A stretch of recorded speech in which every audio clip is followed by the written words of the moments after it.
Agora a casa é minha, velho. Pode ir arrumando suas coisas que segunda-feira você vai pro asilo. Eu parei com a xícara de café no ar. A mão tremeu. O pão com manteiga caiu no prato. Olhei pro meu filho Rodrigo ali parado na porta da cozinha de braços cruzados e pensei que tinha ouvido errado. Pensei que era pesadelo. Que eu ainda estava dormindo e aquilo era só um sonho ruim daqueles que a gente tem quando come pesado antes de deitar. Meu nome é Sebastião. Tenho 73 anos. E naquele sábado de manhã, na minha própria cozinha, tomando meu café do jeito que sempre tomei, eu ouvi meu filho me dizer que eu ia pro asilo. Assim, do nada. Como quem fala do tempo. Então faz assim, me escuta até o final dessa história e depois me conta, se fosse você, o que você faria no meu lugar. E aproveita, compartilha isso com quem precisa ouvir e me diz aí de qual cidade você está me ouvindo, hein? Porque o que eu vou te contar aqui pode estar acontecendo agora mesmo com alguém da sua família. Rodrigo, que brincadeira é essa, filho? Eu forcei uma risada nervosa. Asilo? Que história é essa? Ele não sorriu. Continuou ali, sério, olhando para mim como se eu fosse um problema a ser resolvido. A Camila, esposa dele, apareceu atrás dele. Ficou ali no batente da porta, de braços cruzados também, com aquela cara. Aquela cara que eu não soube ler na hora, mas que depois eu entendi muito bem. Não é brincadeira, pai. A voz dele saiu firme, fria. Segunda-feira de manhã tem uma van vindo te buscar. Já tá tudo acertado. Eu larguei a xícara na mesa. O café derramou um pouco no pires. Acertado? Como assim acertado? Quem acertou? Eu não acertei nada. Eu acertei. Ele deu 2 passos para dentro da cozinha. O senhor não tem mais condição de morar sozinho aqui, pai. Essa casa é grande demais. O senhor mal consegue cuidar dela. Tá virando um perigo. Perigo. Ele disse perigo. Eu me levantei da cadeira devagar, porque meu joelho estava doendo. Sempre doía de manhã. Rodrigo, eu moro nessa casa faz mais de 40 anos. Eu construí ela. Cada parede aqui tem meu suor. Como é que você vem me dizer que eu não tenho condição? Ele suspirou. Daquele jeito. Sabe quando a pessoa suspira como se tivesse cansada de você? Como se você fosse um peso. Pai, olha para o senhor. O senhor tem 73 anos. Anda com dificuldade. Esquece as coisas. Outro dia o senhor deixou o fogão ligado a tarde inteira. Podia ter pegado fogo. Eu não deixei fogão ligado nenhum. Eu senti a voz subir. Isso é mentira. Não é mentira, pai. Eu vim aqui e vi. O senhor estava dormindo e a boca do fogão estava acesa. Eu gelei. Será que eu tinha deixado mesmo? Não. Eu lembrava de ter apagado. Eu sempre apagava. Sempre. Mesmo que eu tenha esquecido uma vez. Isso não quer dizer. Não é só uma vez, pai. Ele me cortou. Tem a pressão alta que o senhor não toma remédio direito. Tem o açúcar que está descontrolado. O senhor precisa de cuidados. E eu não posso ficar vindo aqui todo dia cuidar do senhor. Eu trabalho. Tenho família. Tenho compromissos. Família. Ele disse família como se eu não fizesse parte dela. Rodrigo, filho, eu não preciso ir para asilo. Eu tô bem. Eu me viro. Sempre me virei. A Camila deu um passinho à frente. Seu Sebastião, é pro seu bem. O lugar é bom, limpinho. Tem gente da sua idade lá. O senhor vai fazer amizades. Vai ter enfermeira, médico, tudo certinho. Vai ser melhor pro senhor. Melhor. Todo mundo dizendo o que era melhor para mim. Menos eu. Eu não quero ir para asilo. Eu falei baixo, firme. Eu quero ficar na minha casa. Rodrigo balançou a cabeça. Pai, não adianta discutir. Já está decidido. Segunda-feira, 9 da manhã. Decidido por quem? Eu senti a raiva subindo. Eu não decidi nada. Por mim. Ele cruzou os braços de novo. Eu sou seu filho. Eu tenho responsabilidade sobre o senhor. Responsabilidade. A palavra saiu da boca dele como se fosse um fardo. E a Daniela? E o Júnior? Eles sabem disso? Eles concordam comigo, pai. Todo mundo acha que é o melhor para o senhor. Mentira. Eu sabia que era mentira. A Daniela nunca ia concordar com isso. O Júnior também não. Mas naquele momento eu não conseguia pensar direito. Minha cabeça estava rodando. Rodrigo, por favor, vamos conversar sobre isso com calma. Não precisa ser assim. A gente pode... Não tem o que conversar, pai. Tá decidido. Ele virou as costas. A Camila também. Os dois saíram da cozinha e foram embora. Ouvi a porta da frente bater. E eu fiquei ali, sozinho, na cozinha, com o café frio e o pão com manteiga intocado.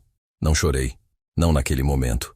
Fiquei só, parado, tentando entender o que tinha acabado de acontecer.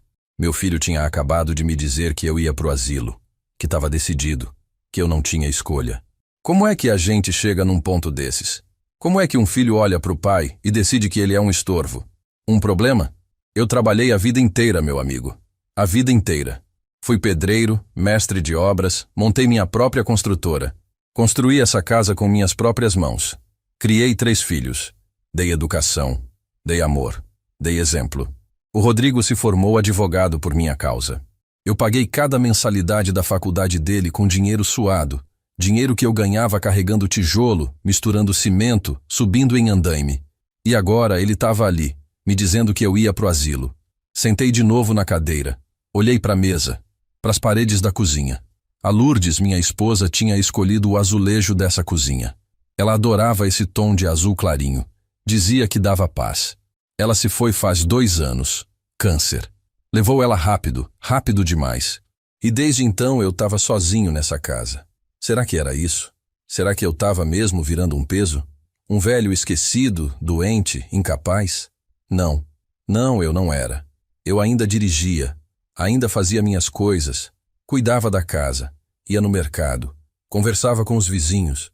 Eu estava vivo, porra. Eu não era um móvel velho para ser jogado fora. Mas a dúvida tinha entrado na minha cabeça. E quando a dúvida entra, ela corrói. Ela faz a gente questionar tudo. Será que eu tinha deixado o fogão ligado mesmo? Será que eu estava esquecendo as coisas e não percebia? Será que meus filhos tinham razão? Peguei o telefone. Pensei em ligar para Daniela. Mas e se ela realmente concordava com o Rodrigo? E se todo mundo achava que eu era um estorvo? Guardei o telefone. Levantei. Andei pela casa. Quarto por quarto. Cada cômodo tinha uma memória. A sala onde a gente assistia televisão junto. O quarto onde eu e a Lourdes dormimos por 40 anos. O quartinho dos fundos que era do Júnior. Tudo ali era meu. Era minha vida.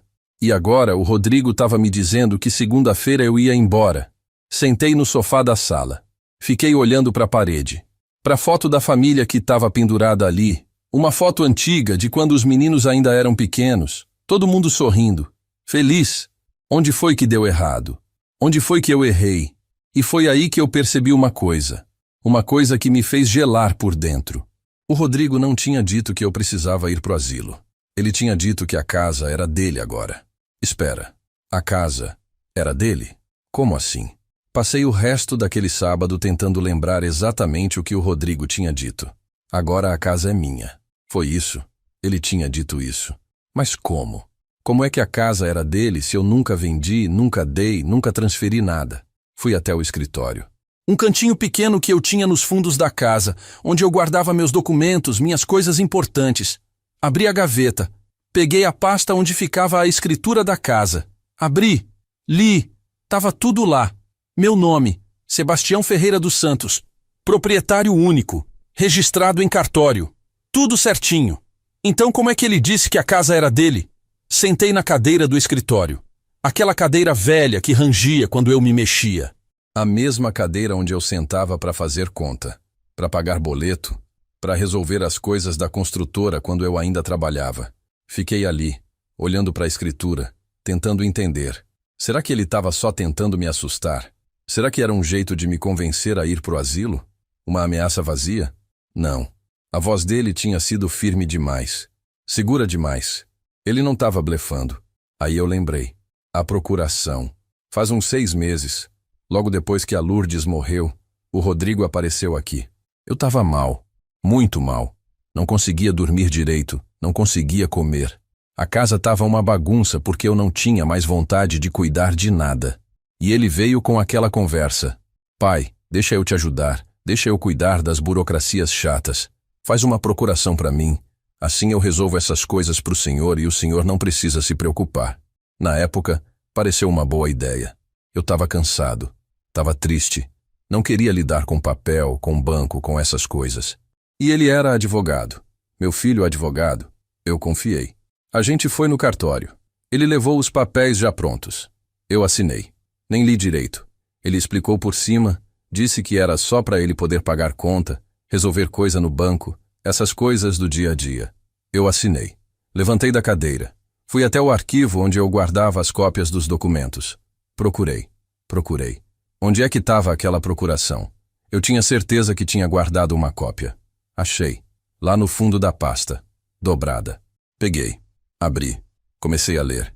E aí eu senti meu estômago revirar. Procuração com plenos poderes. Plenos poderes. Eu li de novo. E de novo. A procuração dava ao Rodrigo poderes para tudo. Para movimentar conta, para vender, para comprar, para transferir bens, para assinar contrato. Tudo. Ele podia fazer o que quisesse em meu nome. Minha mão começou a tremer. A folha de papel balançou. Ele podia ter transferido a casa para o nome dele? Não, isso não era possível. Para transferir imóvel precisa de escritura nova, de reconhecimento de firma, de um monte de coisa. Não é só assinar um papel e pronto. Mas ele era advogado. Ele sabia como fazer essas coisas. Ele tinha os contatos certos. Sentei de novo. Respirei fundo. Tentei pensar com calma. Talvez eu tivesse entendido errado. Talvez ele só tivesse dito aquilo para me assustar mesmo. Para me fazer aceitar o asilo sem reclamar. Olhei para o relógio. 3 da tarde. O Júnior morava aqui perto. Eu precisava falar com ele. Precisava saber se ele realmente concordava com essa história de asilo. Porque eu não acreditava. O Júnior sempre foi mais próximo de mim. Sempre foi mais humano. Peguei o telefone. Liguei. Tocou. Ninguém atendeu. Tentei de novo. Nada. Mandei mensagem. Júnior, preciso falar com você. É urgente, me liga. Esperei. 1 hora, 2 horas. Nada. Liguei para Daniela. Ela morava mais longe, numa cidade vizinha. Professora, casada, 2 filhos pequenos. A vida dela sempre foi corrida. Mas ela sempre dava um jeito de me ligar, de saber como eu estava. Tocou 3 vezes. Ela atendeu. Oi, pai. A voz dela estava estranha, distante. Filha, você tá sabendo dessa história de asilo? Silêncio do outro lado. Daniela? Tô sabendo, pai. Senti um aperto no peito. E você concorda com isso? Outro silêncio, mais longo. Pai, eu acho que talvez seja melhor mesmo. O senhor sozinho naquela casa grande? A gente fica preocupado. Preocupado? Daniela, eu tô bem. Eu não preciso ir para asilo. Pai, não fica nervoso. É que o Rodrigo falou que o senhor tem esquecido coisas, que deixou o fogão ligado, que não tá tomando remédio direito. Isso é mentira. Ele tá inventando isso. Pai, a voz dela ficou mais baixa. Ele é advogado. Ele sabe o que tá fazendo. E, sinceramente, eu não tenho como cuidar do senhor. Eu trabalho o dia todo, tenho os meninos, tenho a casa para cuidar. Não dá. Ela disse que não dava. Daniela, eu não tô pedindo para você cuidar de mim. Eu só quero ficar na minha casa. Na casa que eu construí. É só isso que eu quero. Pai, eu tenho que desligar. Os meninos estão me chamando. A gente conversa depois, tá? Daniela, espera. Ela desligou. Fiquei olhando pro telefone. Minha filha tinha desligado na minha cara. Minha filha que eu criei, que eu segurei no colo quando era bebê, que eu consolei quando ela chorava, que eu levei na escola todo dia durante anos. Ela tinha desligado na minha cara. Tentei ligar pro Júnior de novo. Nada. Ele não atendia. A noite foi chegando. Eu não comi nada. Não tinha fome. Fiquei sentado no sofá, olhando para a televisão desligada, pensando em como eu tinha chegado ali, em como meus filhos tinham virado. Isso. Pessoas frias. Pessoas que olhavam para mim como se eu fosse um problema. Será que eu tinha sido um pai ruim? Será que eu tinha errado em alguma coisa? Não. Eu não tinha. Eu dei tudo para eles. Tudo.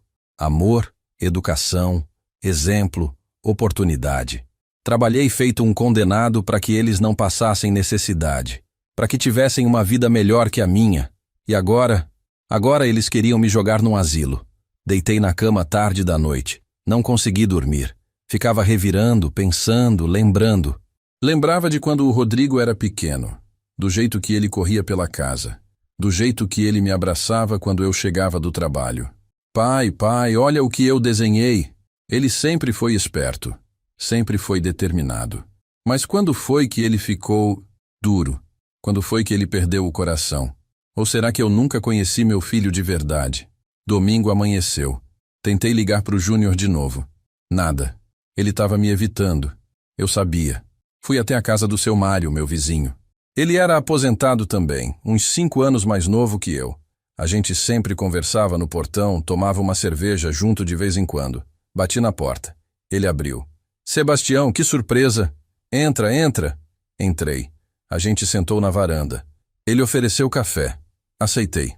Seu Mário, eu preciso te contar uma coisa. Contei tudo. A visita do Rodrigo, a ameaça do asilo, a frase sobre a casa, a procuração. Ele me ouviu em silêncio. Quando terminei, ele balançou a cabeça. Sebastião, isso é sério, muito sério. Se ele usou a procuração para transferir a casa, você foi passado para trás. Mas ele pode fazer isso? É legal? Legal? Não sei, mas possível, é. Procuração com plenos poderes dá margem para muita coisa.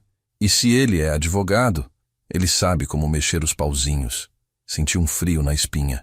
O que eu faço? Seu Mário ficou pensando. Você precisa de um advogado. Um advogado de verdade que defenda você. Não adianta conversar com o Rodrigo. Ele não vai voltar atrás. Eu não tenho dinheiro para advogado. Tem a doutora Helena. Você lembra dela? Lembrava. Doutora Helena. Ela tinha sido cliente minha anos atrás. Eu reformei o escritório dela. A gente ficou amigo. Ela sempre dizia, Sebastião, qualquer coisa que você precisar, é só me procurar. Mas fazia anos que eu não falava com ela. Acha que ela me atenderia? Só tem um jeito de saber. Seu Mário pegou o telefone dele. Deixa eu procurar o contato dela aqui. E foi assim que eu descobri que talvez ainda houvesse uma saída. Domingo à tarde eu liguei para o número que o seu Mário me passou. A doutora Helena. Minha mão estava suando quando apertei o botão de ligar. Tocou, tocou, tocou. Atendeu. Alô? A voz dela era a mesma. Firme, segura. Doutora Helena, aqui é o Sebastião. Sebastião Ferreira. A senhora se lembra de mim? Silêncio curto. Sebastião, claro que eu lembro. O homem que reformou meu escritório e deixou tudo impecável. Como o senhor está? Respirei fundo. Doutora, eu estou precisando de ajuda. Uma ajuda séria.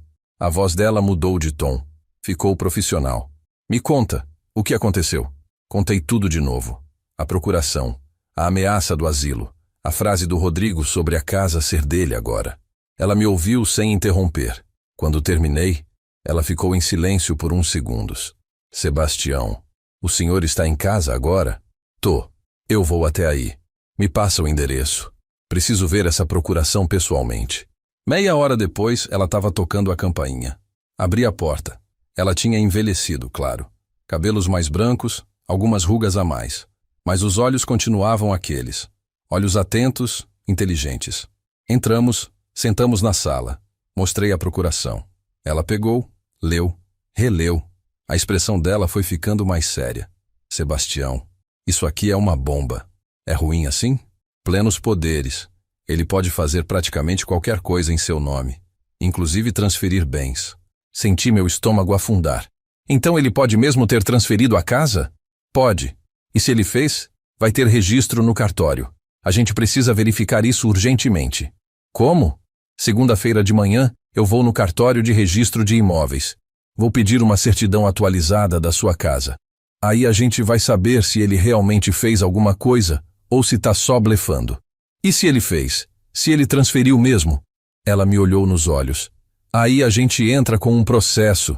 Anulação de escritura por vício de consentimento. O senhor assinou a procuração num momento de vulnerabilidade, logo após a morte da sua esposa. Ele se aproveitou disso.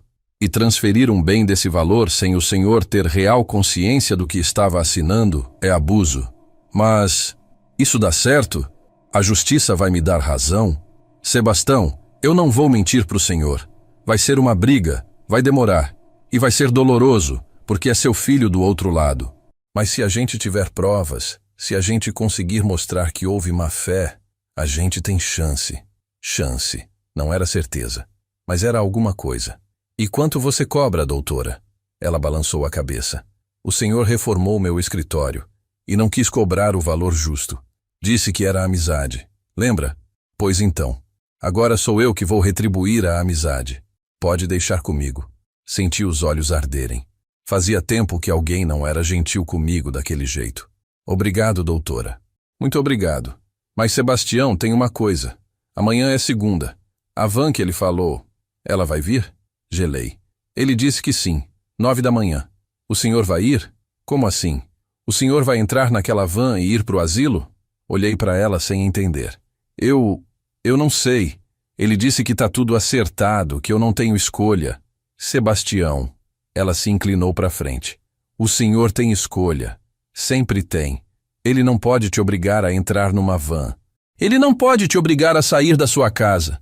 O senhor é um homem adulto, capaz, lúcido. Ele não tem autoridade para te internar à força. Mas ele disse que eu não tenho condição, que eu esqueci o fogão ligado, que... Isso é mentira? Verdade? Parei. Pensei. Eu não sei. Eu não lembro de ter esquecido o fogão. Mas... será que eu esqueci mesmo e não lembro? Sebastião, o senhor se sente confuso? Esquece coisas importantes? Tem dificuldade para se cuidar? Não. Eu dirijo. Vou no mercado. Cuido da casa. Pago minhas contas. Então o senhor tá lúcido. E não tem que ir para asilo nenhum se não quiser. A voz dela era firme, segura. E aquilo me deu uma força que eu não sentia fazia dias. Mas e se ele vier com a polícia? Com alguém? Ele não vai vir com polícia. Porque não tem ordem judicial, não tem nada. Ele tá te pressionando psicologicamente. Tá te fazendo acreditar que você não tem escolha. Mas tem. Fiquei em silêncio, processando aquilo. Amanhã de manhã, ela continuou. Quando a van chegar, o senhor não abre a porta.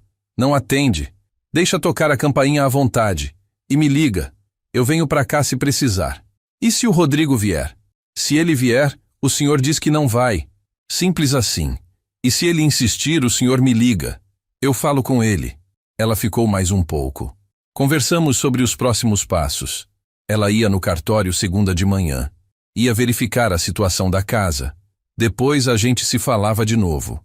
Quando ela foi embora, eu fiquei um pouco mais aliviado. Não completamente, mas um pouco. Porque agora eu tinha alguém do meu lado. Tentei dormir naquela noite de domingo. Não consegui muito. Ficava pensando no que ia acontecer de manhã. Será que o Rodrigo ia aparecer? Será que ia ter briga? Será que eu tinha coragem de dizer não? Levantei cedo. 5:30 da manhã. Fiz café. Sentei na cozinha. Esperei. 8:30. A campainha tocou.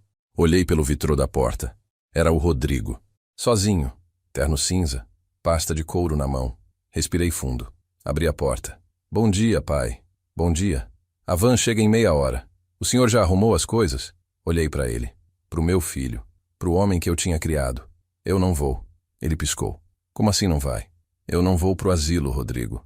O rosto dele endureceu. Pai, a gente já conversou sobre isso. Já tá tudo acertado. Você acertou. Eu não. E eu não vou. Ele deu um passo para dentro. Eu não saí da frente. Pai, não começa. O senhor sabe que precisa de cuidados. Não adianta ser teimoso. Eu não sou teimoso. Eu só não quero sair da minha casa. Essa casa não é mais sua. Ele soltou. Frio. Direto. O que você fez, Rodrigo? Ele me olhou. E sorriu. Um sorriso pequeno. Cínico. Eu fiz o que era necessário. Usei a procuração. Transferi a casa pro meu nome. Legalmente ela é minha. E eu vou vender. Já tenho comprador. Senti o chão sumir debaixo dos meus pés. Você não pode fazer isso. Posso. E fiz. E não adianta chorar. Não adianta reclamar. O senhor assinou a procuração. Deu plenos poderes para mim. A culpa é sua. Eu confiei em você. E eu fiz o melhor para todo mundo. Pro senhor, para mim, para minha família. Pro senhor não tá fazendo nada de bom, Rodrigo. Você tá me jogando na rua. Tô te colocando num lugar onde vão cuidar de você. É diferente. A van buzinou lá fora. Chegou, vamos. Eu não vou. Ele cerrou os dentes. Pai, não me obriga a fazer isso na marra. Você não pode me obrigar a nada. Eu sou um homem adulto. Eu decido onde eu moro. O senhor não tem mais casa. A casa é minha. O senhor tá morando aqui porque eu tô deixando. Mas agora eu não deixo mais. Então, ou o senhor vai pro asilo por bem, ou eu chamo alguém para te tirar daqui. Minha voz tremeu. Você virou isso, Rodrigo? Você virou esse homem? Ele não respondeu. Só ficou me encarando. A van buzinou de novo. Última chance, pai. Olhei para ele, pro filho que eu não conhecia mais, e disse, com a voz mais firme que consegui: não. Ele ficou parado por uns segundos. Depois pegou o celular. Discou. Pode ir embora. Ele não vai. Desligou. Guardou o celular. Me olhou com raiva, com desprezo. O senhor vai se arrepender disso. E foi embora. Eu fechei a porta. Encostei nela. E aí eu desabei. Chorei. Chorei como não chorava desde o enterro da Lourdes. Porque eu tinha acabado de perder meu filho. Passei o resto da segunda-feira sentado no sofá. Não comi. Não atendi telefone. Só fiquei ali, olhando para a parede, tentando entender como minha vida tinha virado aquilo. Às 3 da tarde, a doutora Helena ligou. Sebastião, eu preciso que o senhor venha aqui no escritório. Agora. A voz dela estava séria, pesada. Doutora, é ruim? Vem. A gente conversa pessoalmente. Peguei a chave do carro. Dirigi até o escritório dela. As mãos tremiam no volante. Eu já sabia. Eu já sabia o que ela ia me dizer. Mas uma parte de mim ainda tinha esperança. Esperança que tudo fosse mentira. Que o Rodrigo tivesse só me assustado. Cheguei. Subi. A secretária me levou direto para a sala dela. Doutora Helena estava sentada na mesa com uns papéis na frente. Quando eu entrei, ela levantou. Senta, Sebastião. Sentei. Ela pegou um dos papéis, me entregou. Certidão atualizada do seu imóvel. Peguei. Li. E pronto. Tava ali, preto no branco. Proprietário: Rodrigo Ferreira dos Santos. Data da transferência: 3 semanas atrás. 3 semanas. Ele tinha feito isso 3 semanas atrás e não tinha me dito nada. Tinha vindo aqui, tinha almoçado comigo, tinha conversado comigo como se nada tivesse acontecido. E o tempo todo a casa já não era mais minha.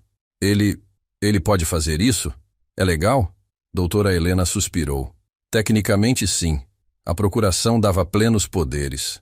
Ele pode alegar que estava agindo em seu melhor interesse, que o senhor não tinha condições de cuidar do imóvel sozinho, que era melhor passar para o nome dele para facilitar as coisas.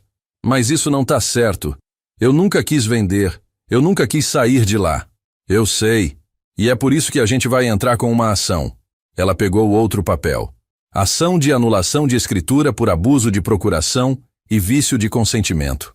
Vamos alegar que o senhor assinou a procuração em estado de vulnerabilidade emocional logo após a morte da sua esposa, que não tinha intenção de transferir a propriedade e que o Rodrigo se aproveitou disso para se beneficiar. Isso vai funcionar? Ela me olhou direto nos olhos. Sebastião, eu vou ser honesta com o senhor. Vai ser difícil. Procuração com plenos poderes é uma ferramenta legal.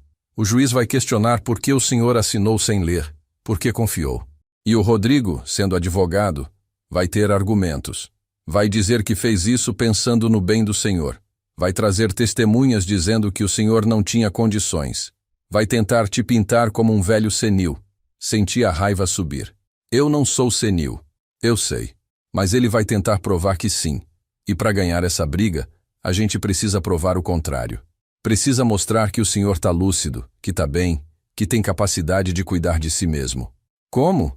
Laudos médicos, testemunhas, pessoas que convivem com o senhor e podem atestar que o senhor está bem. Seus outros filhos, por exemplo. Balancei a cabeça. Eles não vão me ajudar. Tem certeza? A Daniela desligou na minha cara quando eu liguei. O Júnior não atende minhas ligações. Eles estão do lado do Rodrigo. E amigos? Vizinhos? Tem o seu Mário. Meu vizinho.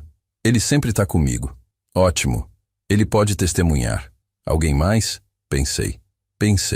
Tinha o pessoal da igreja que eu frequentava de vez em quando. Tinha o dono do mercadinho onde eu comprava. Tem o Dr. Renato, meu médico. Eu consulto com ele faz anos. Perfeito. A gente vai precisar de um laudo dele atestando que o senhor está lúcido e capaz. Ela anotou tudo num bloquinho. Sebastião, eu vou dar entrada nessa ação ainda essa semana. Mas o senhor precisa entender uma coisa. Processo demora. Pode levar meses, até mais de 1 ano. E enquanto isso, ele vai me tirar de lá? Vai vender a casa? Eu vou pedir uma liminar. Uma ordem para impedir a venda até o processo ser julgado. E vou pedir que o senhor tenha direito de permanecer no imóvel enquanto isso. E se o juiz não aceitar? Ela ficou em silêncio por uns segundos. Aí fica complicado. Saí do escritório dela com o coração apertado. Voltei para casa.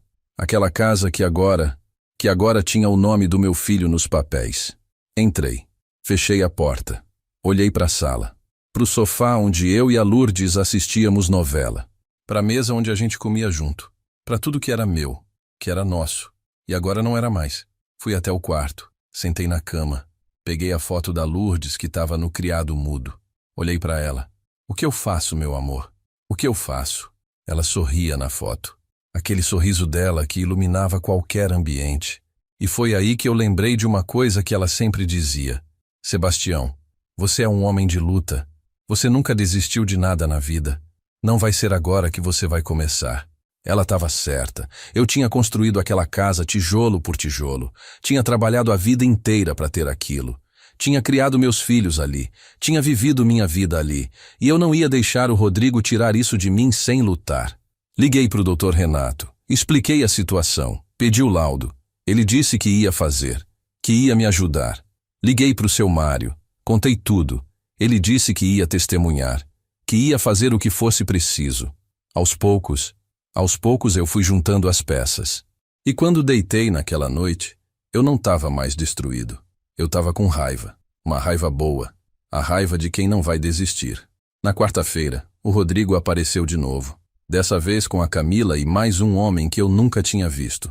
Um cara alto, de terno preto, pasta executiva na mão. Eles tocaram a campainha. Eu abri, mas fiquei na porta. Não deixei eles entrarem. Pai, esse aqui é o Dr. Márcio. Ele é psiquiatra. Veio fazer uma avaliação do senhor. O Rodrigo falou aquilo como se fosse a coisa mais normal do mundo. Como se eu fosse obrigado a aceitar. Avaliação? Eu não preciso de avaliação nenhuma. Olhei para o tal psiquiatra. Para o Rodrigo. Para Camila com aquele sorriso falso. Pai, é só uma conversa rápida. Para a gente ter certeza que o senhor está bem. Que tem condições de ficar sozinho aqui. A voz do Rodrigo era tranquila, mas eu via a intenção por trás. Ele queria um laudo dizendo que eu era louco, que eu não tinha capacidade. Assim ele justificava tudo o que tinha feito. Eu não vou conversar com psiquiatra nenhum. Pode ir embora. Comecei a fechar a porta. O Rodrigo colocou o pé na frente, impedindo. Pai, o senhor está dificultando as coisas. Se o senhor não colaborar, eu vou ter que tomar medidas mais drásticas. Que medidas? Você já roubou minha casa. O que mais você vai fazer? Minha voz saiu alta. Não me importei. A Camila se intrometeu. Seu Sebastião, não precisa ficar nervoso. A gente só quer o melhor para o senhor. O senhor tem que entender que... Eu não tenho que entender nada. Vocês saiam da minha porta. Agora. Falei olhando direto nos olhos dela. Ela deu um passo para trás. O psiquiatra já estava desconfortável. O Rodrigo cerrou os dentes. Tá bom, pai. Mas o senhor vai se arrepender. Eu vou provar na justiça que o senhor não tem condições. E aí sim o senhor vai pro asilo, querendo ou não. Ele tirou o pé. Eu fechei a porta na cara dos três. Tranquei. Encostei nela, respirando fundo. As mãos tremiam de raiva. Liguei para a doutora Helena na mesma hora. Contei o que tinha acontecido. Ele está tentando construir um caso de interdição, Sebastião. Quer te declarar incapaz. Aí ele fica com tudo e ainda por cima se livra de qualquer responsabilidade. A voz dela estava preocupada. Ele pode conseguir? Só se ele tiver provas. E pelo jeito, o senhor não deu chance para ele conseguir hoje. Foi esperto. Mas, Sebastião, a gente precisa acelerar. Vou dar entrada na ação amanhã mesmo. E o senhor precisa ir no Dr. Renato urgente. Conseguir aquele laudo. Vou ligar para ele agora. Liguei. Marquei para sexta-feira. O Dr. Renato foi muito solícito. Disse que ia me atender e ia fazer o laudo com o maior prazer. Na quinta-feira de manhã, quando fui buscar o pão na padaria, percebi que o pessoal estava me olhando diferente. A dona Célia, que sempre foi simpática comigo, desviou o olhar quando eu entrei. O rapaz do caixa ficou quieto, sem aquele papo de sempre. Comprei o pão e saí. Estranhei, mas não dei muita importância. Mais tarde, o seu Mário veio me visitar. Sentou comigo na varanda e ele estava com uma cara fechada. Sebastião, eu preciso te contar uma coisa. O Rodrigo está espalhando boato pela cidade. Boato? Que boato? Que você tá senil, que deixa o fogão ligado, que anda na rua de pijama, que esquece o próprio nome. Mentira atrás de mentira. O seu Mário balançou a cabeça revoltado. Sentiu o sangue ferver. Ele tá fazendo isso pra quê? Pra te desacreditar. Pra quando chegar na justiça, ele ter testemunha dizendo que você realmente tá mal. É uma estratégia suja, mas eficaz. E o pessoal tá acreditando? Alguns sim, outros não. Mas a semente da dúvida já foi plantada. E você sabe como é cidade pequena. Fofoca se espalha rápido. Fiquei em silêncio, tentando processar aquilo. Meu filho não estava só roubando minha casa. Ele estava destruindo minha reputação, meu nome, tudo que eu construí em 73 anos de vida. Seu Mário, eu tô cansado. As palavras saíram sozinhas. Eu tô velho, tô sozinho. E agora todo mundo vai achar que eu sou louco. Será que eu não devia só aceitar? Ir pro asilo e acabar com isso? O seu Mário me olhou sério. Sebastião, se você desistir agora, ele vence. E não é só sobre a casa, é sobre dignidade, sobre justiça. Você acha que seu filho merece ficar com o que você construiu? Depois de tudo que ele fez? Olhei para o meu vizinho, para o único amigo que tinha sobrado. Não, ele não merece. Então não desiste. Sexta-feira eu fui na consulta com o Dr. Renato. Ele me examinou, fez uns testes, conversou comigo por quase 2 horas. No final, ele imprimiu o laudo e me entregou uma cópia. Sebastião, você está plenamente lúcido e capaz, sem nenhum sinal de demência ou perda de capacidade cognitiva. Tá tudo aqui no laudo, e se precisar eu testemunho na justiça. Obrigado, doutor. De verdade. Não me agradeça. Eu sei quem você é. Conheço você faz 15 anos. E o que seu filho está fazendo é uma covardia. Levei o laudo para a doutora Helena. Ela leu e sorriu. Perfeito. Com isso a gente tem argumento forte. Montei a petição inicial. Segunda-feira eu protocolo. Finalmente eu senti uma pontinha de esperança. Talvez eu conseguisse reverter aquilo. Talvez a justiça fosse feita. No sábado de manhã, a campainha tocou cedo. Abri achando que era o seu Mário. Era a Daniela, minha filha. Fazia semanas que eu não via ela. Ela estava com uma cara cansada, triste. Oi, pai. Daniela, entra, filha. Ela entrou. A gente sentou na sala. Ficamos em silêncio por uns segundos. Até que ela falou. Pai, eu vim pedir desculpas. A voz dela tremia. Eu não sabia que o Rodrigo tinha feito aquilo. Eu achei que era só a história do asilo. Mas aí eu descobri. Descobri que ele transferiu a casa. Que ele está espalhando mentira sobre o senhor. E eu fiquei com vergonha. Olhei para minha filha. Para os olhos dela cheios de lágrima. Você concorda com ele? Não, pai. Nunca concordei. Mas eu sou covarde. Eu tive medo de enfrentar o Rodrigo. Ele é agressivo, é manipulador.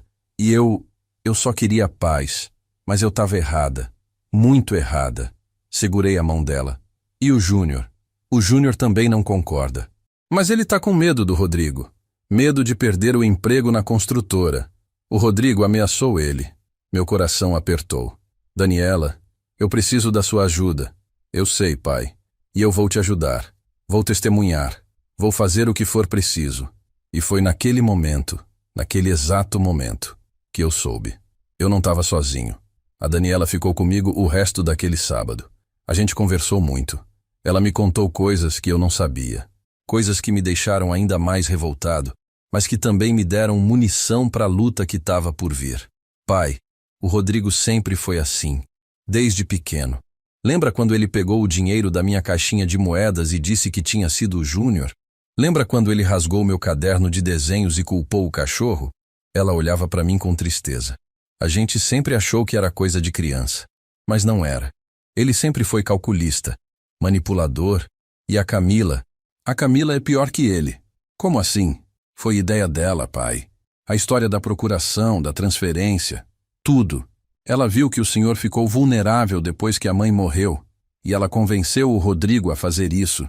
Ela sempre reclamou que a gente ia herdar tudo igual quando o senhor morresse. Dizia que não era justo, que o Rodrigo era o mais velho, era advogado, merecia mais. Senti o estômago revirar. Então tinha sido planejado, friamente planejado. E ele simplesmente aceitou? Pai, o Rodrigo ama dinheiro mais do que ama qualquer pessoa. Sempre amou. Ele se casou com a Camila porque a família dela tem grana. Ele trabalha 60 horas por semana porque quer ser rico. E quando ela falou que dava para pegar a casa do senhor de forma legal, ele não pensou duas vezes. Fiquei em silêncio, processando. Meu filho não era só ganancioso. Ele era cruel, desumano. Daniela, você sabe de mais alguma coisa que possa me ajudar? Ela hesitou, mordeu o lábio. Então falou. Pai, eu ouvi uma conversa deles. Foi no almoço de família, uns 2 meses atrás. O senhor não estava lá porque disse que não estava se sentindo bem. Eles estavam na cozinha e eu passei perto. Ouvi a Camila falando pro Rodrigo. Quando a gente vender a casa dele, a gente compra aquele apartamento na praia. Vai dar certinho. E o Rodrigo riu. Ele riu, pai. Minha mão fechou em punho. Eles já estavam contando com o dinheiro da venda. Sim, e tem mais. Eles já mostraram a casa pra gente, pro comprador. Faz uma semana, um empresário daqui da região ofereceu 800 mil reais. 800 mil. Minha casa valia 800 mil reais. E eles iam embolsar tudo. Daniela, eu preciso que você conte isso pra minha advogada. Tudo. Cada detalhe. Eu conto, pai. Eu prometo. Na segunda-feira, a doutora Helena protocolou a ação. Ação de anulação de transferência de propriedade por abuso de procuração e vício de consentimento. Pediu liminar para impedir a venda do imóvel e garantir meu direito de continuar morando ali. A Daniela foi até o escritório e deu seu depoimento. Tudo registrado, gravado, documentado. Sebastião, agora é esperar. O juiz tem até 5 dias para analisar o pedido de liminar. Se ele conceder, a casa não pode ser vendida até o fim do processo. Se ele negar, aí fica mais complicado. A doutora Helena era sempre direta comigo. Eu preferia assim. Preferia saber a verdade, por mais dura que fosse. E se ele negar? Aí a gente apela. E enquanto isso, a gente reza para o Rodrigo não conseguir vender rápido. Nos dias seguintes, a tensão era insuportável. Eu não conseguia dormir direito. Acordava no meio da noite, suando frio, achando que ia ouvir a campainha e ver o Rodrigo com um oficial de justiça me tirando de casa à força. Mas não aconteceu nada. Nem sinal dele. Nem telefonema, nem visita. Nada. Silêncio total. E aquilo me assustava mais do que qualquer ameaça. Na quinta-feira, a doutora Helena me ligou. A voz dela estava animada. Sebastião, o juiz concedeu a liminar. A casa não pode ser vendida. E o senhor tem direito de permanecer no imóvel até o julgamento final. Eu não acreditei. Sério? Ele realmente concedeu? Sim. E olha, ele escreveu uma decisão bem fundamentada. Disse que há indícios de abuso de direito e que o senhor não pode ser privado da moradia sem o devido processo legal. É uma vitória parcial, mas é muito importante. Sentei na cadeira da cozinha. Senti as lágrimas virem. Mas dessa vez não era de tristeza. Era de alívio. Obrigado, doutora. Muito obrigado. Não me agradeça ainda. A guerra não acabou. Mas ganhamos uma batalha importante. Liguei para o seu Mário. Contei. Ele gritou de alegria do outro lado da linha. Eu sabia que você ia conseguir, Sebastião. Liguei para Daniela. Ela chorou no telefone. Chorou de felicidade. Eu tô tão orgulhosa do senhor, pai. Tão orgulhosa. Mas eu sabia que o Rodrigo não ia aceitar aquilo quieto. E eu estava certo. Na sexta-feira à noite, o Júnior apareceu na minha casa. Ele estava nervoso, olhando para trás toda hora, como se tivesse medo de ser seguido. Entrou rápido e fechou a porta. Pai, eu preciso te contar uma coisa. E o senhor não pode dizer para ninguém que fui eu que contei. Júnior, o que foi? Ele respirou fundo. O Rodrigo está planejando alguma coisa. Ele está furioso por causa da liminar. Eu ouvi ele falando com a Camila.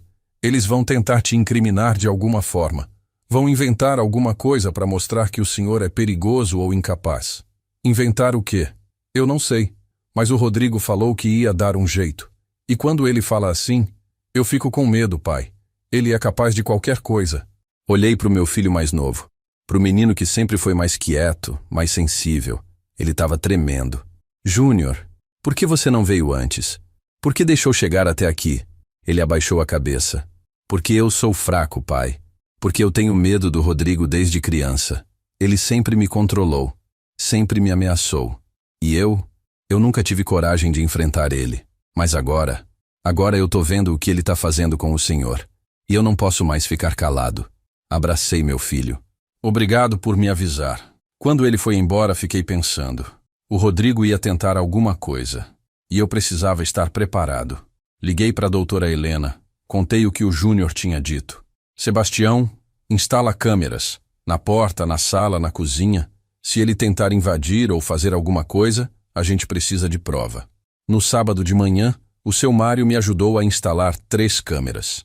Uma na porta da frente, uma na sala, uma na cozinha. Câmeras simples, dessas que grava direto no celular. Mas funcionavam. E então, eu esperei. Porque eu sabia que o Rodrigo ia aparecer. E quando ele aparecesse, eu estaria pronto. O Rodrigo apareceu na terça-feira. Eu estava na sala, assistindo o jornal, quando ouvi o barulho do portão. Olhei pela janela. Era ele. Sozinho dessa vez. Sem a Camila. Sem advogado. Sem ninguém. Vinha caminhando devagar, com as mãos nos bolsos, aquela cara de quem tá tranquilo. Mas eu conhecia aquele jeito. Ele só fingia calma quando estava planejando alguma coisa. Fui até a porta. Não abri. Falei através dela. O que você quer, Rodrigo? Pai, abre a porta. A gente precisa conversar. A voz dele estava diferente. Mais suave. Quase amigável.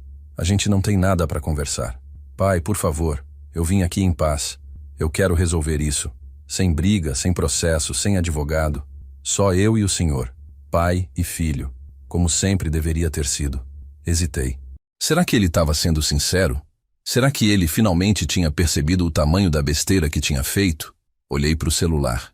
A câmera estava ligada, gravando tudo. Se ele tentasse alguma coisa, ia ficar registrado. Abri a porta. Ele entrou. A gente foi para a sala. Sentou no sofá. Eu fiquei de pé. Não queria dar a sensação de que estava tudo bem, porque não estava. Pai, eu sei que eu errei. Eu sei que fui longe demais. A Camila, ela me influenciou. Me fez acreditar que era o melhor para o senhor, para o futuro, para a família. Mas eu estava errado. Ele falava olhando para mim, com aqueles olhos que pareciam sinceros. Mas eu não acreditei, nem por um segundo. Você não errou, Rodrigo. Você me roubou. Planejou, executou e ainda tentou me mandar para um asilo. Isso não é erro. Isso é maldade. Ele abaixou a cabeça. Eu sei. E eu vim aqui para consertar. Eu quero devolver a casa para o senhor. Gelei. Devolver? Sim. Eu vou assinar a transferência de volta. A casa volta para o nome do senhor. Sem custo, sem condição. Só tem uma coisa que eu preciso pedir. Pronto. Ali estava a armadilha. Eu sabia. O quê? Que o senhor retire o processo. Que a gente encerre isso aqui, em família, sem envolver a justiça, sem manchar meu nome. Eu sou advogado, pai. Se isso vazar, se o pessoal do meu escritório descobrir que eu tô sendo processado pelo próprio pai, minha carreira acaba. Então era isso. Ele não estava arrependido. Ele estava com medo. Medo de perder a reputação, os clientes, o status. E por que eu deveria confiar em você? Você já me enganou uma vez. Porque eu sou seu filho. Porque, no fundo, o senhor sabe que eu não sou um monstro. Eu errei, eu admito. Mas eu ainda sou seu filho. E o senhor é meu pai. Ele se levantou. Deu um passo na minha direção. Pai, me dá uma chance de consertar isso. Por favor. Fiquei olhando para ele. Para o homem que eu não reconhecia mais. E então falei. Não. Ele piscou. O quê? Não. Eu não vou retirar o processo. E eu não confio mais em você. A expressão dele mudou.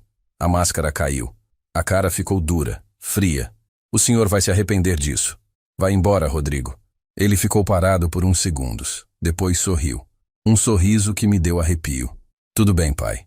Se é assim que o senhor quer, então que seja. Ele virou e foi em direção à porta. Mas antes de sair, parou. Ah, pai.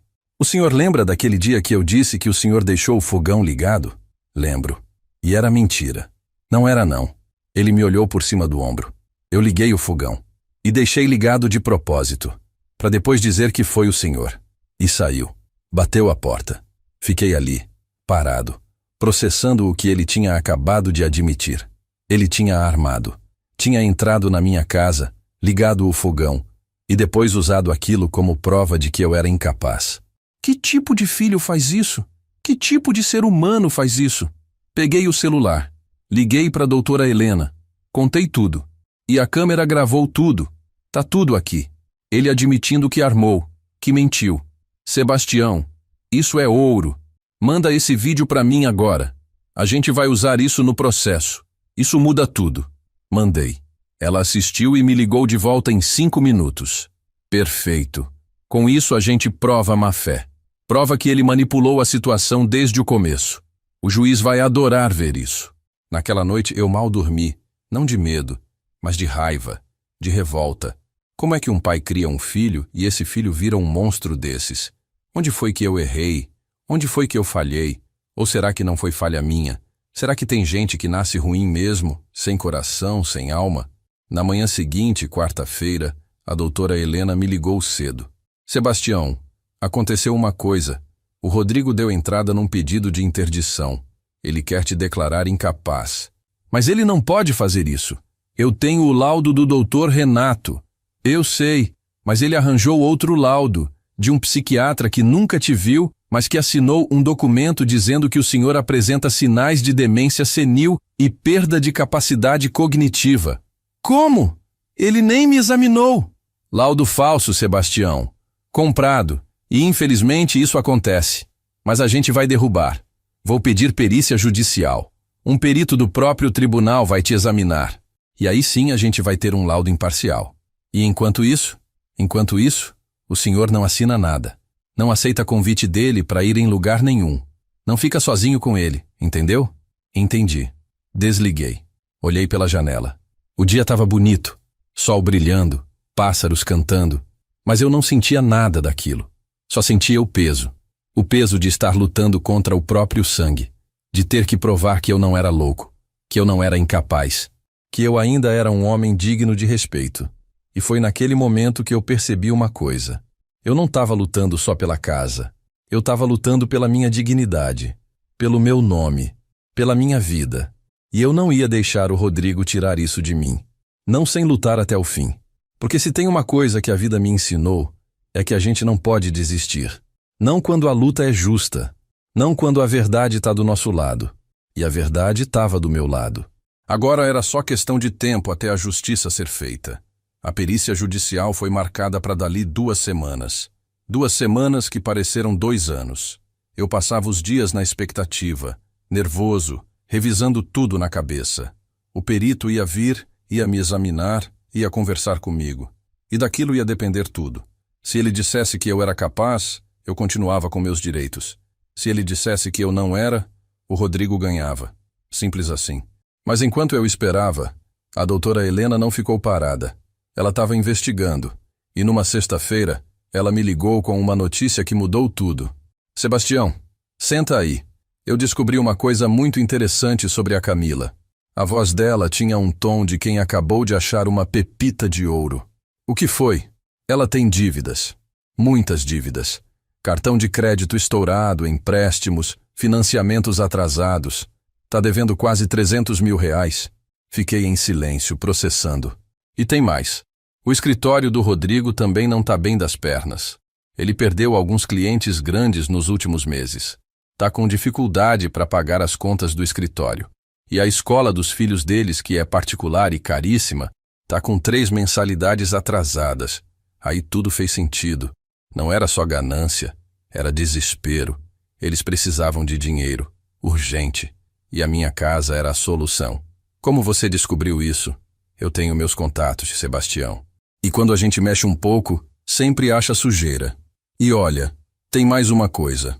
Eu consegui o contrato preliminar de venda da sua casa. O comprador ia pagar 800 mil, mas o Rodrigo ia receber só 600. Os outros 200 iam direto para os credores da Camila. Ele estava usando a casa para pagar as dívidas dela. Senti a raiva subir de novo. Então ele ia me jogar na rua para pagar conta de cartão de crédito da mulher dele? Exatamente. E isso, Sebastião, é um argumento fortíssimo no processo. Mostra o motivo real da transferência. Mostra que não tinha nada a ver com cuidado ou preocupação. Era interesse financeiro puro. E o juiz vai considerar isso? Vai. E muito. Principalmente junto com aquele vídeo onde ele confessa que armou para você. A gente está construindo um caso sólido. No dia da perícia, o Dr. Fernando chegou às 9 da manhã. Era um homem sério, uns 50 anos, jaleco branco, maleta de médico na mão. Ele entrou, cumprimentou e foi direto ao ponto. Senhor Sebastião, eu vou fazer alguns testes com o senhor. Perguntas, exercícios simples. É só para avaliar suas funções cognitivas. Fique tranquilo. A voz dele era calma, profissional. Ele fez perguntas sobre datas, sobre onde eu morava, sobre minha família. Pediu para eu fazer contas simples, para desenhar um relógio, para repetir palavras. Conversou comigo sobre minha rotina, sobre como eu cuidava da casa, sobre o que eu fazia no dia a dia. Durou quase 3 horas. No final, ele guardou as anotações, me agradeceu e foi embora. Eu fiquei ali, na sala, sem saber se tinha ido bem ou mal, sem saber o que ele tinha achado de mim. Uma semana depois, a doutora Helena me ligou. Eu estava tomando café quando o telefone tocou. Atendi com a mão tremendo. Sebastião, o laudo saiu. E, plenamente capaz. Sem sinais de demência, sem perda cognitiva, sem nada. O perito escreveu que o senhor apresenta lucidez total e plena capacidade de gerir sua própria vida e seus bens. Sentei na cadeira. Senti as lágrimas virem. Sério? Sério. E olha, ele ainda escreveu no laudo que achou estranho o laudo anterior apresentado pelo Rodrigo, porque não há nenhuma evidência clínica que justifique um diagnóstico de demência. Ele praticamente acusou o outro médico de ter feito um laudo falso.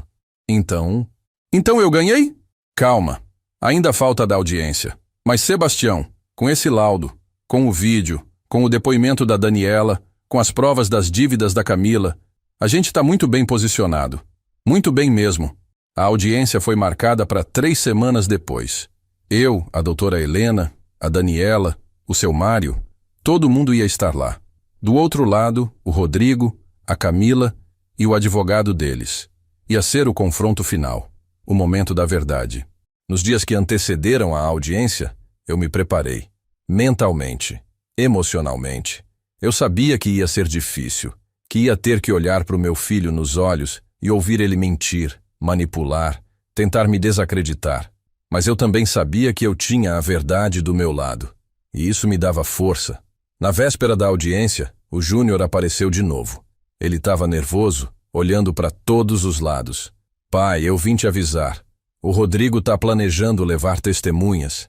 Gente que ele pagou para dizer que o senhor é louco, que anda de pijama na rua, que grita sozinho, essas coisas.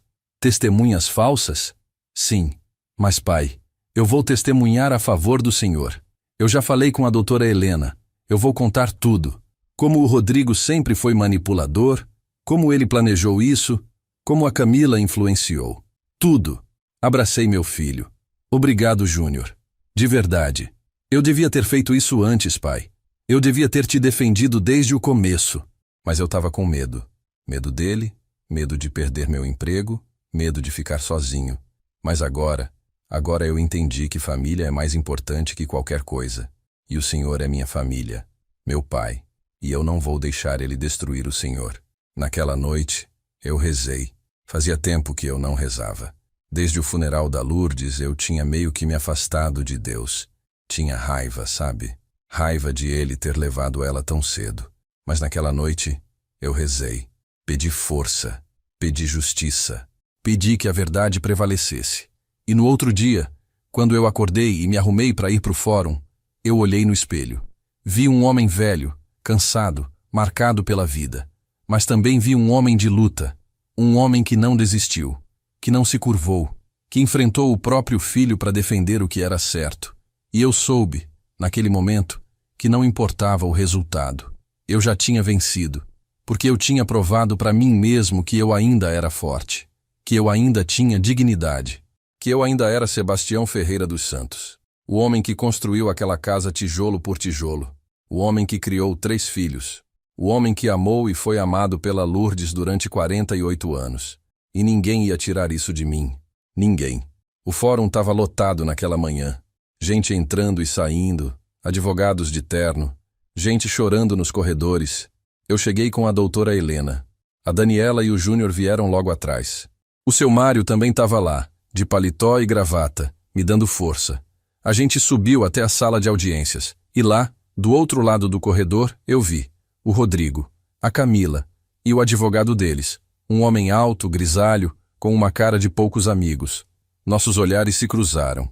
O Rodrigo me encarou. Eu não desviei. Não ia dar a ele a satisfação de me ver fraco. Ele disse alguma coisa para o advogado e os dois entraram na sala. A gente esperou mais uns minutos, até que chamaram. Processo número tal.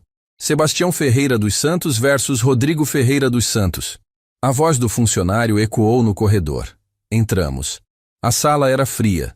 Mesa grande no centro, cadeiras de cada lado. E lá no fundo, na cadeira mais alta, a juíza. Uma mulher de uns 40 e poucos anos, cabelo preso, óculos de grau, expressão séria. Ela olhou para nós, olhou para o Rodrigo e começou. Bom dia a todos, eu sou a juíza Márcia Andrade. Estamos aqui hoje para tratar de 2 processos conexos. O primeiro, movido pelo senhor Sebastião, solicitando a anulação da transferência de propriedade. O segundo, movido pelo senhor Rodrigo, solicitando a interdição do senhor Sebastião. Vamos começar ouvindo as partes. A doutora Helena se levantou. Apresentou os documentos. O laudo médico do doutor Renato. O laudo da perícia judicial. O vídeo onde o Rodrigo confessava ter armado a situação do fogão. Os comprovantes das dívidas da Camila. Tudo. Ela falou com firmeza, com clareza, explicando cada detalhe. Eu via a juíza anotando, prestando atenção em cada palavra. Depois foi a vez do advogado do Rodrigo. Ele se levantou, ajeitou o terno e começou a falar. Disse que o Rodrigo era um filho preocupado, que tinha agido pensando no bem do pai, que a transferência da casa foi feita para proteger o patrimônio familiar, que eu apresentava sinais de incapacidade e que era perigoso eu continuar morando sozinho. Ele apresentou o laudo falso. Chamou as testemunhas que o Rodrigo tinha arranjado. 3 pessoas que eu nunca tinha visto na vida. Uma disse que me viu andando de pijama na rua. Outra disse que me viu gritando sozinho no quintal. A terceira disse que eu tinha deixado o portão aberto e quase causado um acidente. Mentira. Tudo mentira. E eu estava fervendo por dentro. Mas a doutora Helena me olhou, fez sinal para eu ficar calmo. E eu fiquei. Quando terminou, a juíza pediu para ouvir as testemunhas da minha defesa. Primeiro veio o seu Mário. Ele contou como a gente se conhecia há anos. Como eu sempre fui lúcido, responsável, cuidadoso, como nunca viu nada que indicasse que eu era incapaz. Ele falou com o coração, com sinceridade. Dava para ver que ele estava falando a verdade. Depois veio a Daniela, minha filha. Ela sentou na cadeira das testemunhas, olhou para mim e começou a falar. Contou sobre a conversa que ouviu entre o Rodrigo e a Camila, sobre como eles já estavam planejando vender a casa antes mesmo da transferência, sobre como o Rodrigo sempre foi manipulador. E então ela disse uma coisa que me partiu o coração e ao mesmo tempo me encheu de orgulho. Meritíssima, meu pai não é perfeito. Ele é teimoso, às vezes difícil, mas ele é lúcido, ele é capaz. E o que meu irmão fez foi se aproveitar da vulnerabilidade dele depois da morte da nossa mãe para roubar o que era dele. E eu não vou ficar calada enquanto isso acontece, porque ele é meu pai e ele merece justiça. A voz dela tremeu no final, mas ela não chorou. Ficou firme. O advogado do Rodrigo tentou desacreditar ela. Perguntou se ela não tinha interesse financeiro nisso, se não estava tentando garantir a herança dela. Mas a Daniela foi categórica. Eu não quero herança nenhuma. Eu só quero que meu pai seja respeitado. Depois foi a vez do Júnior. Ele estava tremendo quando sentou. Olhou para o Rodrigo, que o encarava com raiva. Mas ele respirou fundo e começou a falar. Contou sobre a pressão que sofreu do irmão, sobre as ameaças, sobre como o Rodrigo sempre controlou a família através do medo. E então ele disse: meu irmão não é um filho preocupado. Ele é um homem ambicioso que viu uma oportunidade de ganhar dinheiro em cima do nosso pai. E eu fui covarde por não ter denunciado isso antes. Mas eu tô aqui agora, e eu vou dizer a verdade. Meu pai não precisa de interdição. Ele precisa que a gente pare de tentar controlá-lo e deixe ele viver a vida dele. A juíza ouviu tudo, fez algumas perguntas, pediu esclarecimentos sobre alguns pontos, e então ela pegou o vídeo onde o Rodrigo confessava ter ligado o fogão de propósito. Ela assistiu, 1 vez, 2 vezes, e eu vi a expressão dela mudar, vi o desconforto, a desaprovação. Ela olhou para o Rodrigo. O senhor confirma que é sua voz nesse vídeo? O Rodrigo hesitou. O advogado dele tentou falar alguma coisa, mas a juíza levantou a mão. Eu perguntei para o Sr. Rodrigo. É minha voz, sim. E o senhor realmente admitiu, nessa gravação, que ligou o fogão propositalmente para depois alegar que seu pai era incapaz? Silêncio. O Rodrigo olhou para o chão. Senhor Rodrigo, eu fiz uma pergunta. Eu estava nervoso. Estava com raiva. Falei sem pensar. Mas o senhor fez ou não fez? Mais silêncio. Fiz. A voz dele saiu baixa, quase inaudível. A juíza fechou a pasta, tirou os óculos, olhou para todos nós e falou: eu vou analisar todo o material apresentado aqui e vou proferir minha sentença nos próximos dias. Por enquanto, a liminar que impede a venda do imóvel continua valendo, e o Sr. Sebastião continua com o direito de residir no imóvel. Estão todos dispensados. Saímos da sala. Eu estava exausto, emocionalmente drenado. A Daniela me abraçou. O Júnior também. O seu Mário deu um tapinha nas minhas costas. Você foi bem, Sebastião. Muito bem. A doutora Helena sorriu. Sebastião, eu achei que foi ótimo. A juíza percebeu a má-fé. Percebeu tudo. Agora é só esperar a sentença. Mas eu tô confiante. Olhei para trás. O Rodrigo estava saindo pela outra porta. Não olhou para mim. Não olhou para ninguém.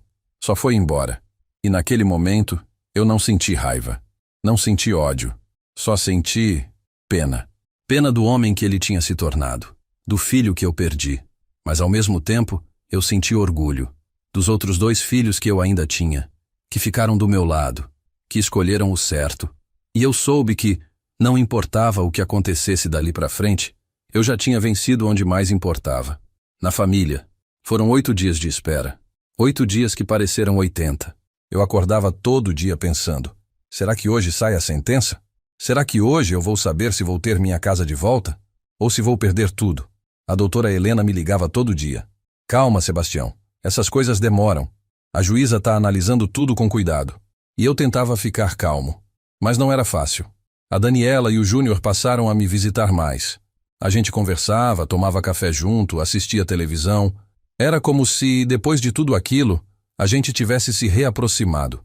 Como se a dor tivesse nos unido de um jeito que os anos bons não conseguiram. E isso era bom. Me fazia sentir que eu ainda tinha família, que eu não estava sozinho. No 8º dia, numa quinta-feira de manhã, a doutora Helena me ligou. A voz dela estava diferente, animada. Sebastião, a sentença saiu. Eu tô indo aí agora. Espera eu chegar. Ela desligou antes que eu pudesse perguntar qualquer coisa. Fiquei ali, com o telefone na mão, o coração disparado. Saiu. A sentença saiu. Mas o que a juíza decidiu? Será que eu ganhei? Será que perdi? 20 minutos depois, ela chegou. Entrou com uma pasta debaixo do braço, um sorriso no rosto. E eu soube. Antes mesmo dela falar, eu soube.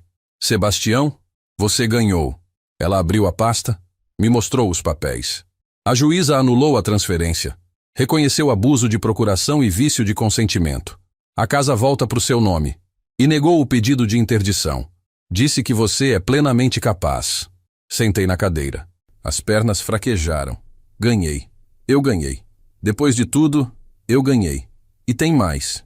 A doutora Helena continuou. A juíza determinou que o Rodrigo pague as custas do processo. E escreveu na sentença que ficou caracterizada má-fé por parte dele. Que ele agiu com intenção deliberada de prejudicar você. Isso vai manchar o nome dele. Vai ficar registrado. E para um advogado, isso é péssimo. E ele pode recorrer? Pode. Mas, Sebastião, com as provas que a gente tem, com o vídeo, com os laudos, com os depoimentos, é muito difícil que ele consiga reverter. A sentença é sólida, muito bem fundamentada. Fiquei em silêncio, tentando processar, tentando acreditar. Depois de meses de luta, de sofrimento, de humilhação, finalmente a justiça tinha sido feita. Obrigado, doutora. Muito obrigado. Minha voz saiu embargada. Ela segurou minha mão. Você que lutou, Sebastião. Você que não desistiu. Eu só te ajudei no caminho. Liguei para Daniela, para Júnior, para o seu Mário. Contei a notícia. Todos ficaram felizes, aliviados. A Daniela chorou no telefone. O Júnior disse que ia passar lá à noite para a gente comemorar. O seu Mário gritou de alegria. E eu fiquei ali, sentado na sala, olhando para casa. minha casa, que agora, oficialmente, de novo, era minha. 2 dias depois, numa tarde de sábado, a campainha tocou. Olhei pelo vitrô. Era o Rodrigo, sozinho. Abri a porta, mas não o convidei para entrar. Fiquei ali, parado, olhando para ele. Ele estava diferente, mais magro, olheiras fundas, o terno amassado. Parecia derrotado. Pai, eu vim falar com o senhor. A voz dele saiu baixa, cansada. Fala! Ele olhou para o chão. Eu estraguei tudo. Eu sei. Eu perdi o senhor. Perdi meus irmãos. Perdi minha reputação. O escritório está perdendo clientes. A OAB abriu uma investigação contra mim por causa da sentença. Eu destruí minha própria vida. Fiquei em silêncio. Não senti pena. Não senti raiva. Não senti nada. E a Camila? Ela me deixou. Levou os meninos e foi embora. Disse que não ia ficar casada com um advogado sem futuro. Ela só estava comigo pelo dinheiro mesmo. E você só estava comigo pelo meu patrimônio. Falei, direto. Ele levantou o olhar. Nos olhos dele tinha lágrimas. Eu sei. E eu vou ter que carregar isso pro resto da vida. Saber que eu traí meu próprio pai. Que eu tentei roubar o senhor. Que eu menti, manipulei, armei. Eu me tornei um monstro. Sim, você se tornou. Pai, eu vim pedir perdão. Eu sei que eu não mereço. Eu sei que o senhor nunca vai me perdoar. Mas eu precisava falar. Precisava tentar. Olhei para o meu filho. Para o homem que ele tinha se tornado. E então eu falei.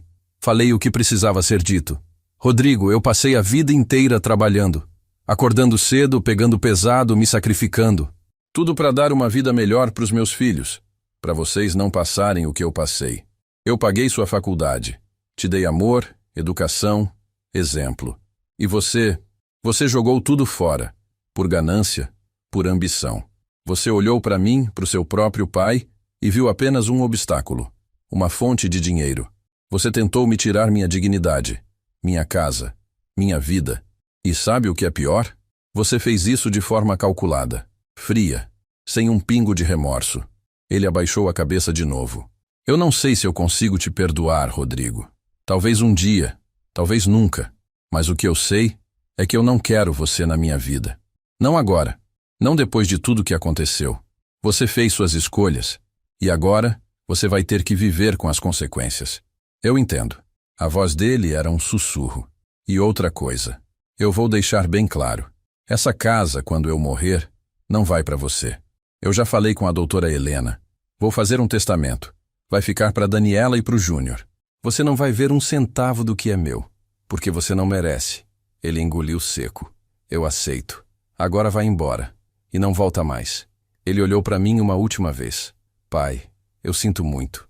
De verdade. Eu também sinto, Rodrigo. Sinto por ter perdido meu filho. Ele virou e foi embora. Andando devagar, os ombros caídos, e eu fechei a porta. Pela última vez. Porque eu sabia que provavelmente nunca mais ia ver ele. E tudo bem. Porque eu tinha aprendido uma coisa. A gente não escolhe a família que nasce.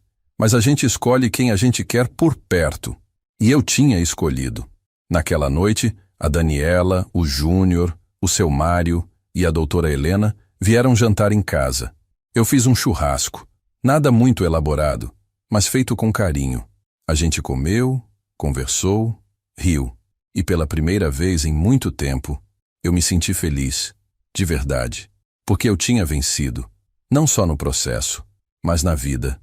E sabe, depois de tudo que eu vivi, eu aprendi que justiça nem sempre é rápida, nem sempre é fácil, mas ela existe, e vale a pena lutar por ela. Vale a pena não desistir, porque no final, a verdade sempre vence. Sempre. Agora me conta, se fosse você, o que você teria feito no meu lugar? Teria lutado? Teria desistido? E aproveita, me diz aí, de qual cidade você está me ouvindo, hein?